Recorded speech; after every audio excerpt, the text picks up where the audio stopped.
is the only person I trust to talk about the Spurs and Victor Wembanyama from Off the Ball Network, Walker Bailey. Walker, first of all, thank you for recording with me on your birthday. So happy birthday, and thanks for hopping on the pod. Yeah, man, no problem. Thank you for having me. I feel like this is long overdue. Just some really in-depth hoops conversation. Like, I mean, it feels like, you're one of the only people that I haven't really gotten around to doing something with yet. And so I'm really excited to be here. Appreciate the birthday wishes. I'm pumped up to be here, talk some Spurs. I know we're still a few months out from basketball. Football's around the corner, but I can always talk hoops.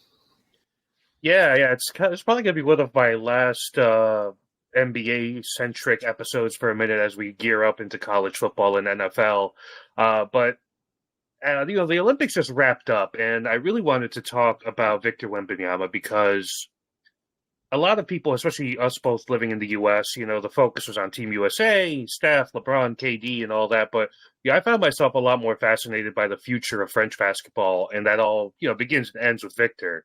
So for you as a Spurs fan, I guess I want to start even before the Wemby pick. How did you kind of gravitate to the Spurs? What made you become a fan of the team? I was born into it, really. I grew up in Dallas, which so ironically you would ask how you end up rooting for the Spurs instead of the Mavs, but all of my extended family is in San Antonio, and so I've got an uncle there, I've got grandparents there, and they grew up season ticket holders. So really my first NBA games were Spurs games, and so really just kind of grew up going to the game. They were really, really into the fandom or whatever, and so I always joke about remembering all this stuff from when I'm young, which is not true, but but I mean, there were definitely some big games, between, 2000 and 2010, where even if I was just 2 or 3 years old, I was probably, being carried into the stadium for those games.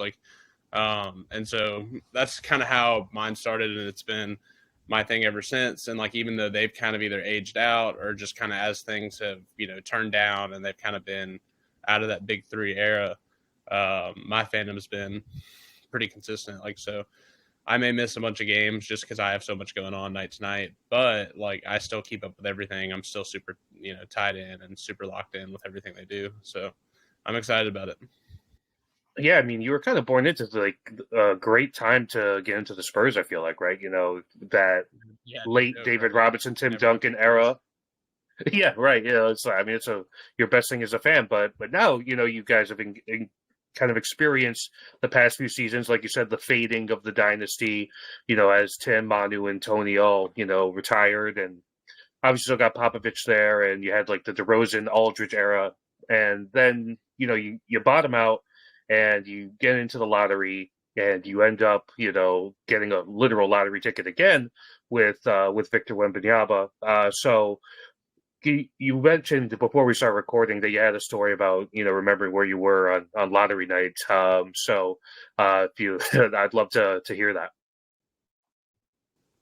Yeah, I mean, I wasn't anywhere crazy. I was in my house in my room, and basically my expectations going in. Obviously, there was so much pressure.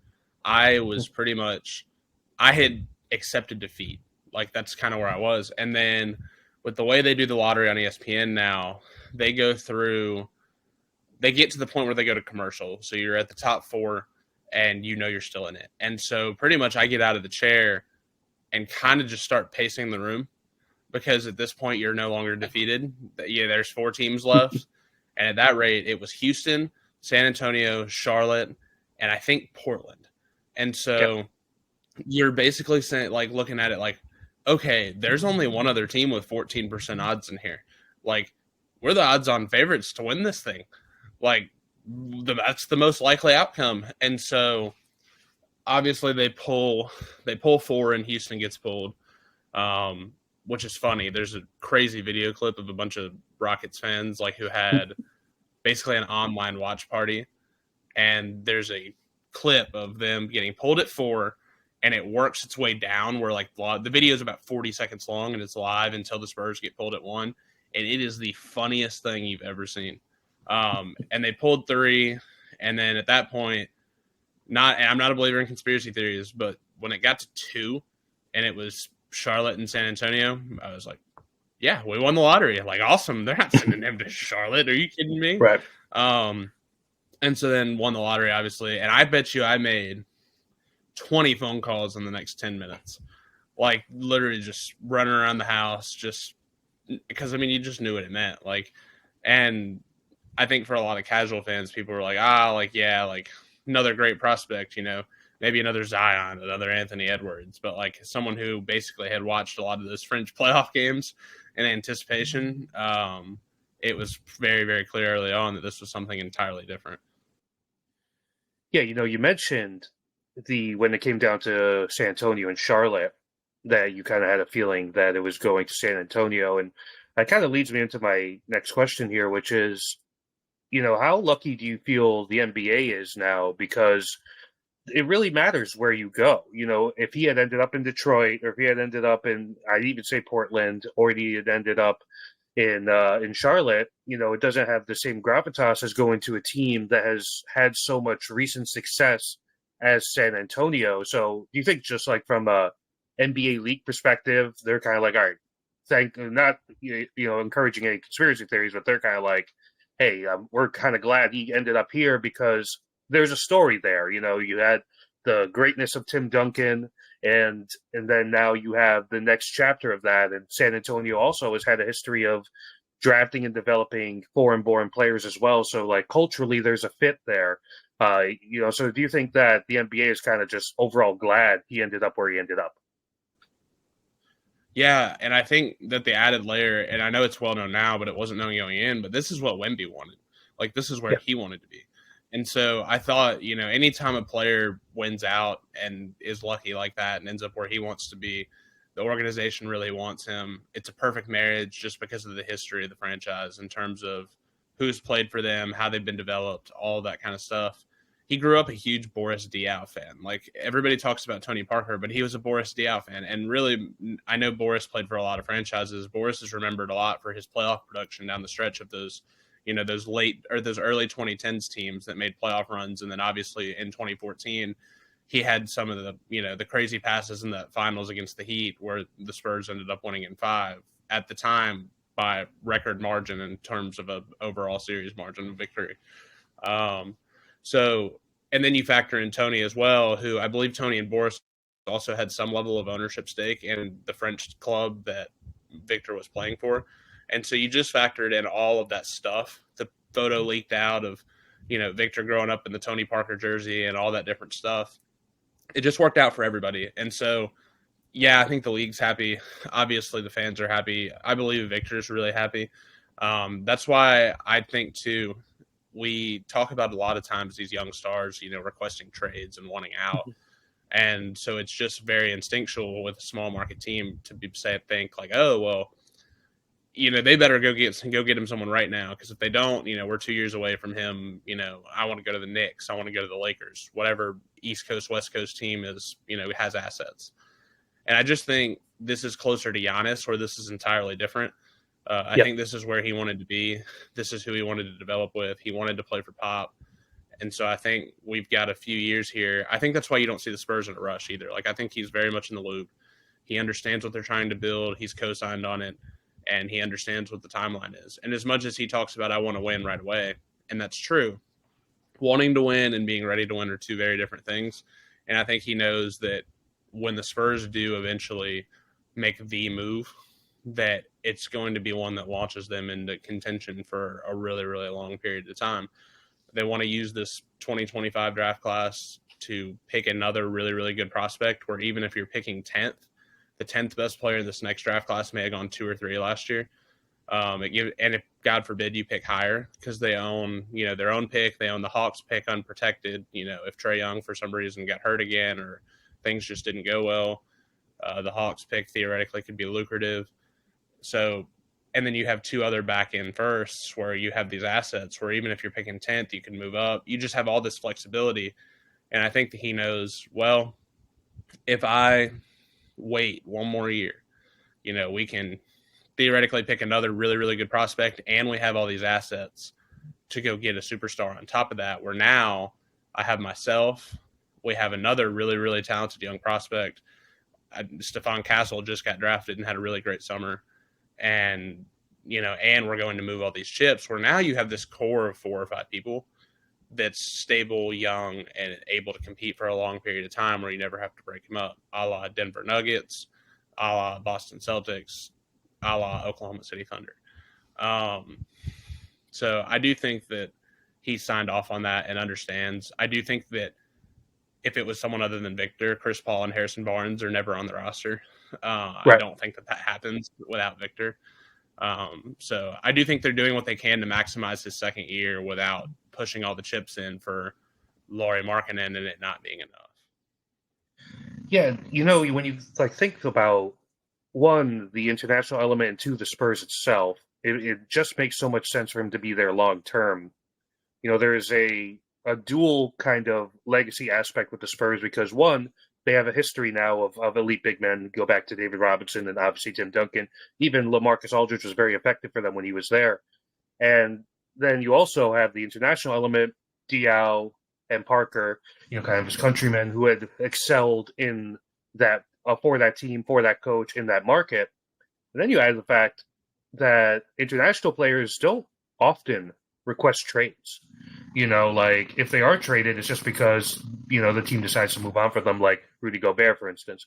But guys like Giannis, Jokic, Doncic, these are guys who, typically get drafted by a team and want to stay there for the bulk of their primes. It's not, I think there is a little bit of a culture difference in between a lot of American players and international players where, the international players over the summer, they don't really care. They're going back home. It's like the joke about Jokic going back to Serbia and the horse racing thing, but it's true. Giannis is in Greece every summer. Jokic goes back to Serbia every summer. Yeah. Luka's in Slovenia every summer. That's just how it goes, and I think that a lot of people, and this, again, coming from somebody who follows the New York Knicks, I get tired of the whole, they're going to ask out and want to go to New York. It's like, all right, this guy just finished his rookie year. Let's pump the brakes here on wanting to, ask out just randomly when in reality, like you said, they've added the veteran pieces with Paul and Harrison Barnes.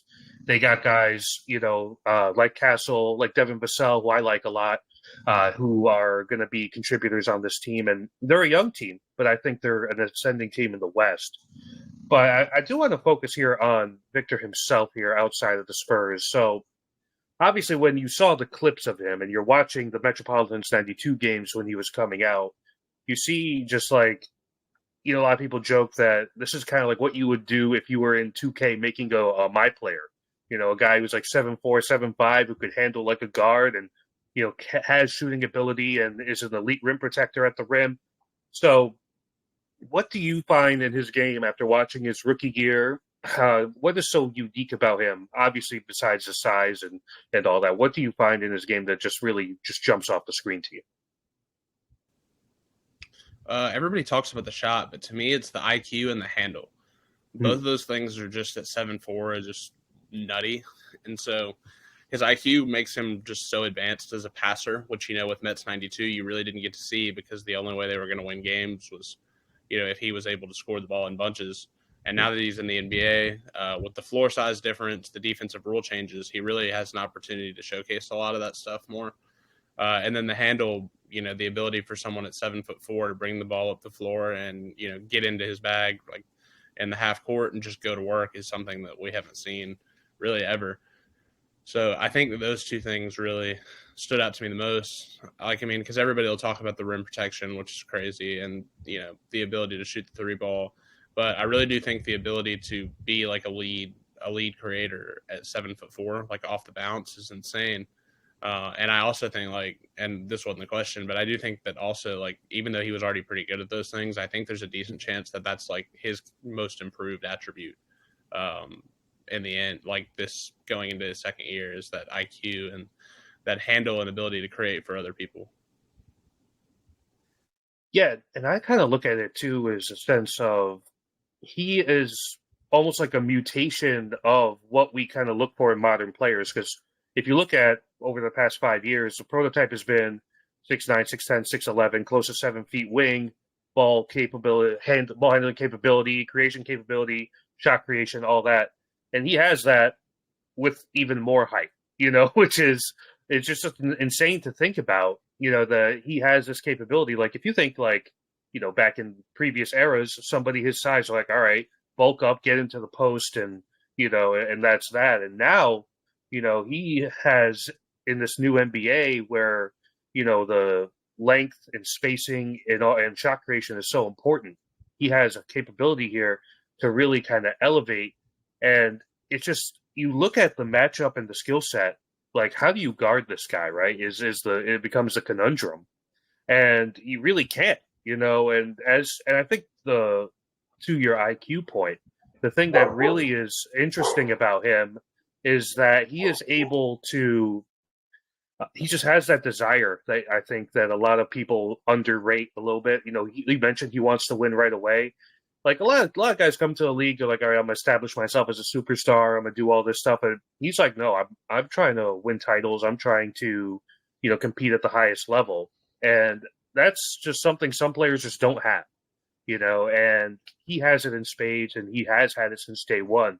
So I think that that's an incredibly unique factor for him as well. On just over the measurables and over the skill set stuff is just the want to, and I think that is gonna ensure that he's a superstar in this league for many years to come.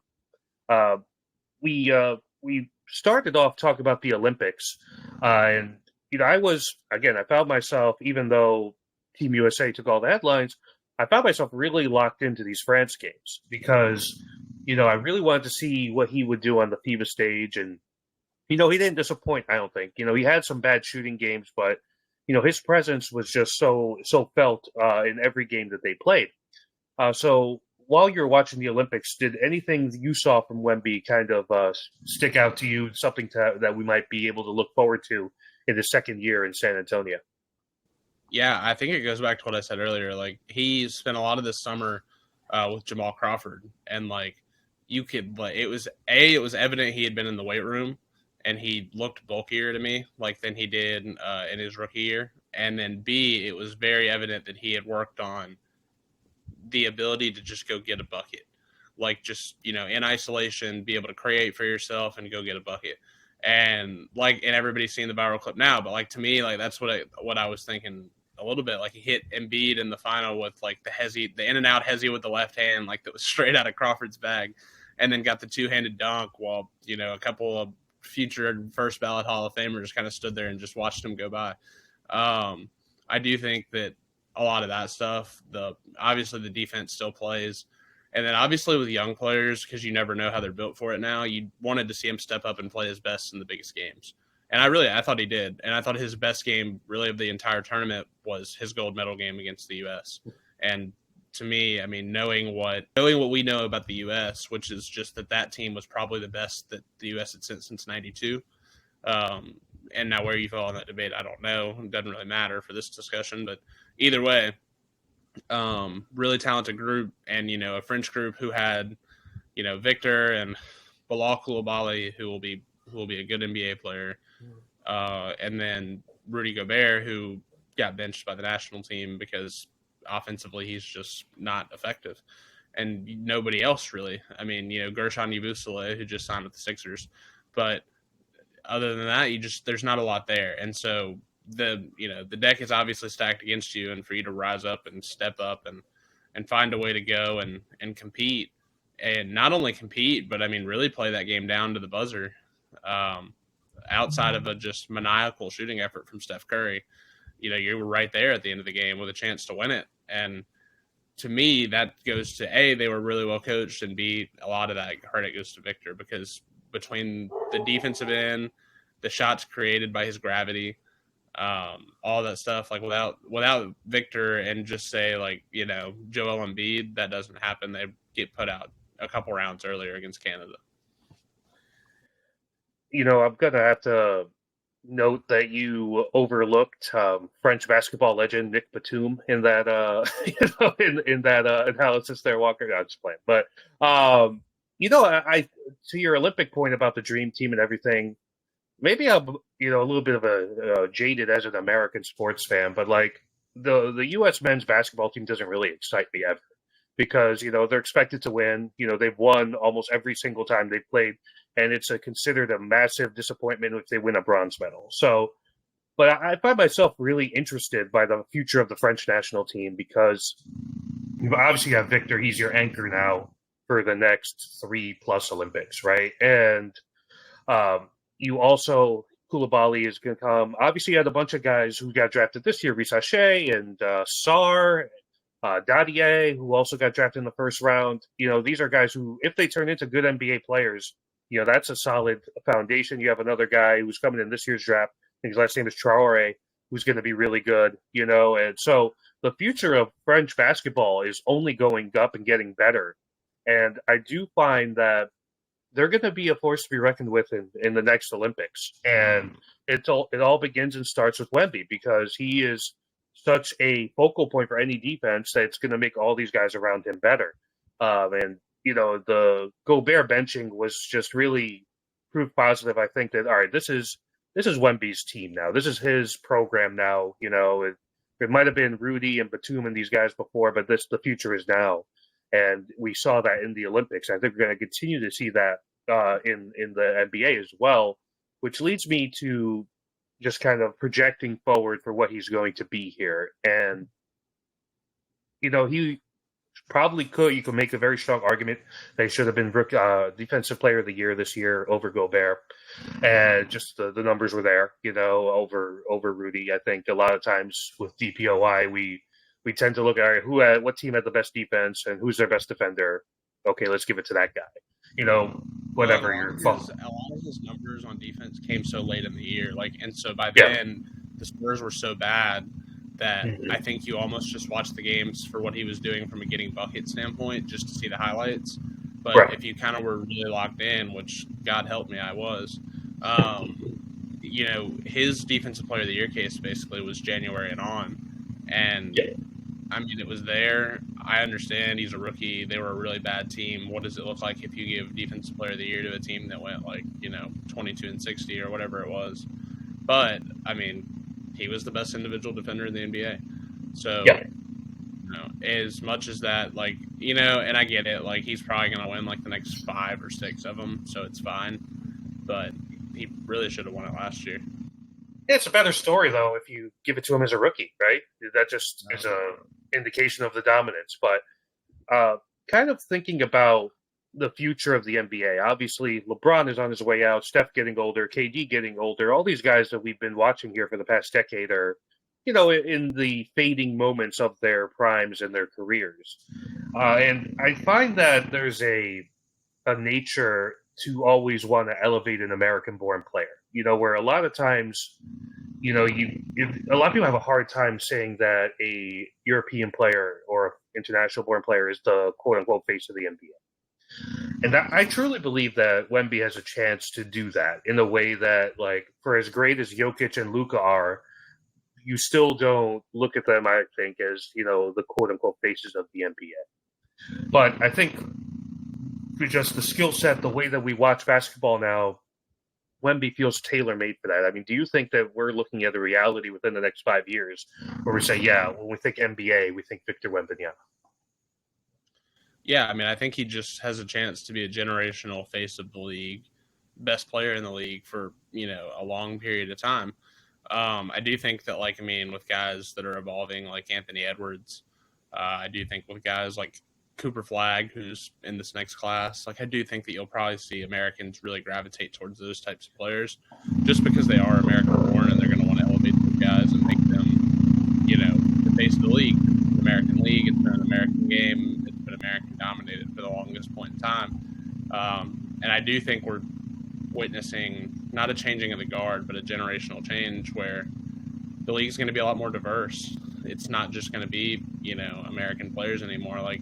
I'm a firm believer that in the next 5 to 10 years, we're going to have a first round with more Europeans drafted than Americans. And so a lot of that is a grassroots discussion, which is a whole other topic. But I do think that that's coming. And so when that type of stuff happens, I think as a culture, we tend to lock in on our own and just try to elevate them beyond what they probably are. And that's no disrespect to Flagg or Anthony Edwards or anybody else.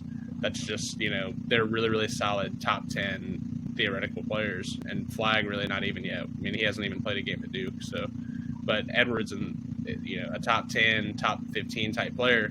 Same with Jason Tatum, Jaylen Brown, all those types of dudes. But really, none of them have the multi-time MVP ceiling that Victor has. And so I think really now it's just about him going and doing it. And if he goes and, accomplishes what we all think he's capable of, then yeah, I mean, it's his to claim. It's his throne to claim, especially with LeBron and Steph and KD and those guys probably not too far away from hanging it up. LeBron probably closer than the other two. But someone has to step into the role, and quite frankly, I think he's easily the most talented.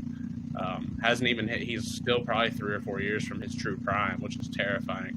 Right. But that's probably. I think he could be the first one to do it.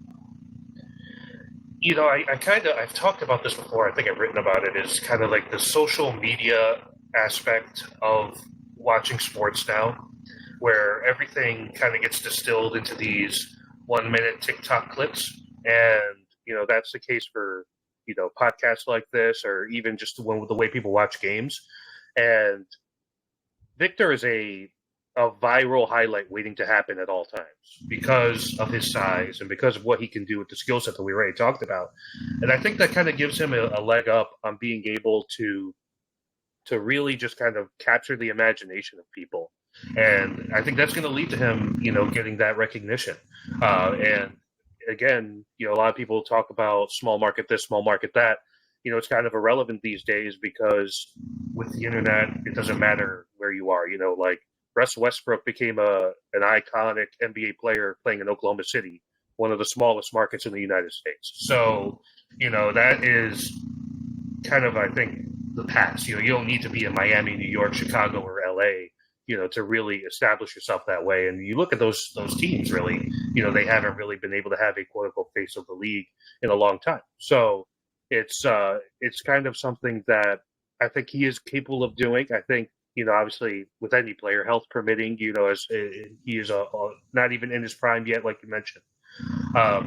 You did talk earlier about the acquisitions of Barnes and Paul, in addition to the younger players coming in.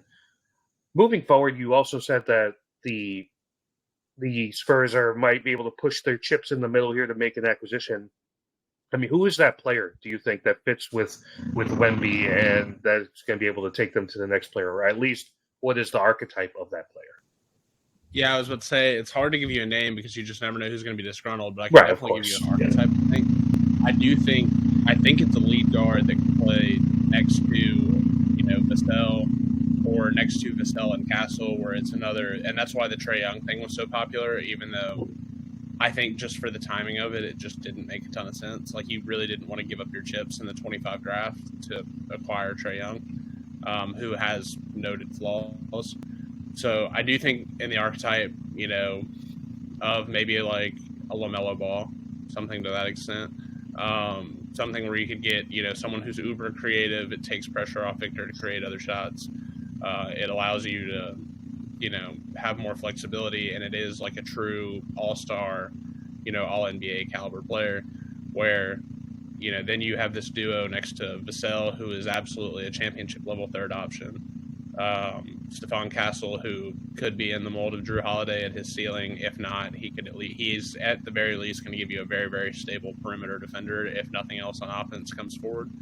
And then you'd have other guys, like where they fit, who knows? Because, Keldon Johnson's still on the roster, Jeremy Sohan's still on the roster, where those guys fit and what happens after that, that remains to be seen. You build the rest around whoever you can get. But, I think in an ideal world, they've gone full positionless where they want everybody to have size. And so I think a lead guard like LaMelo, who has that size, that length, that ability to defend if he really commits himself to it, at least at an average level, where he's not necessarily a liability. He kind of fits what they'd be looking for, where you'd have him, and then you would have like a Vassell, Wemby, and then and then Castle, which gives you, a really high defensive floor. And then you fill in the gap from there. And if that's Jeremy Sohan, great. If not, we talk a lot about the pieces they have in the draft class, the ability to go and build the roster and build those spots in. think is kind of what you ultimately want, is because that's quite frankly cheap talent. So right. Yeah, it's funny because like if the lottery got a certain way, you could have got LaMelo and Wemby right away, right? You know, if Charlotte had gotten that pick, you know, which is kind of just a funny anecdote. I think about how the NBA works. You know, it's just kind of like, you know, what could have been if this would have went that way, you know, and then they end up together anyway, theoretically. And I agree, though. I think you know, a big playmaking lead guard is what you need around him because you know defense are going to key in on him. So you want to take some of that playmaking, you know, off of his plate at times to really ensure the success here. And I think, you know, San Antonio has proven over the years they know how to build a roster. You know, they know how to acquire talent that fits for the players that they have. And I think as long as Wemby's there and they're healthy, I think they have a chance. And I guess that leads me to my final question for you: is what are your expectations for the season here? I wrote a kind of an off-season outlook for about the Spurs for the website, and you know my general takeaway was this is a team that's probably going to be in the play-in mix, and because you're accounting for the Wembanyama elevation, and and they're probably going to be in the top half of the bracket here for the next 10 years as long as he's on the roster. So for this coming year, what are you expecting out of the Spurs? yeah, I'll give you a wide range. I'd say somewhere between like 36 and 40. Um, I do think that there's probably going to be a lost step for someone like Chris Paul. Harrison Barnes is like notably not a good defender, so I do think that there's a chance that the defense is not great this year, although it could be better than last year. The offense should be markedly better just because CP3 is going to get guys the ball in spots. Wembanyama is going to be better.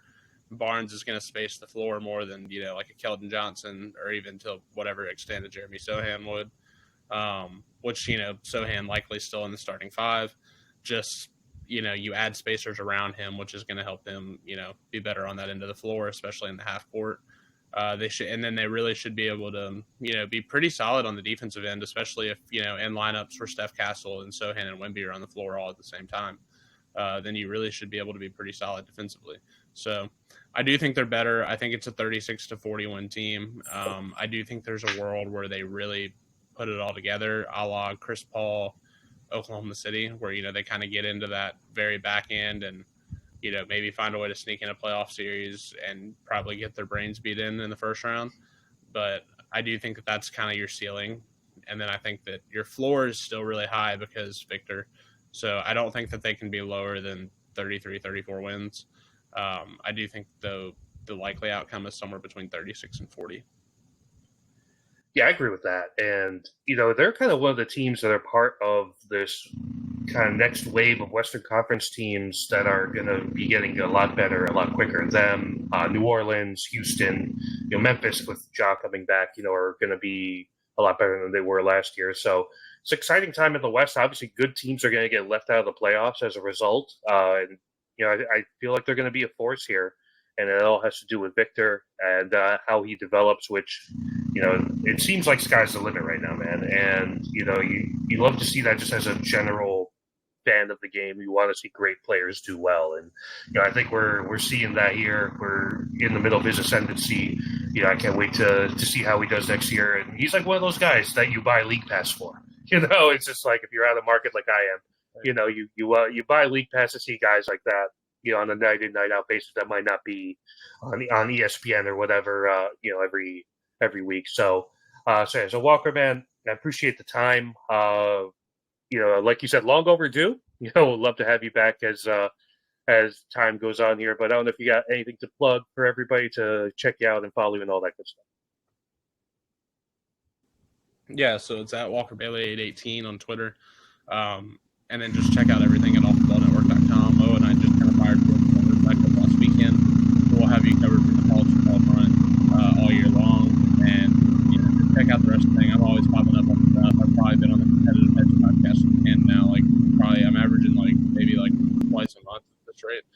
So you'll see me over there a good bit. We're bringing back Bets on Bets on Bets. Ken and I are on Sunday mornings. With the NFL around the corner, so I'll be on that every Sunday morning, kind of giving out just betting thoughts as we get into the football weekends and stuff like that. So, and then just check out everybody else's work as well. Like, I know the Hoopers have been on a bunch of stuff. I know that, Mo's done a lot of stuff with Up in Flames. Off the Ball Pod is over there. So even if you're, not a big football person and you're not going to be in the swing of all that, there'll be plenty of hoops content up over this fall with the rest of the WNBA season, because I know a lot of people are over here locked into that. And then headed into the NBA season, especially with schedule release drop, I guess, this past Thursday. So. Yeah, yeah, a lot of content from Off the Ball Network. Make sure you guys follow Off the Ball Network. All the links and stuff are on offtheballnetwork.com. We'll have that linked in the show notes. You could follow me on my link tree, which will also be in the show notes. If you enjoyed this podcast, please make sure to subscribe on Apple Podcasts or Spotify or RSS if you're old school like that. So until next week, Omar Zarad, Deep Cover Podcast. We'll see you later.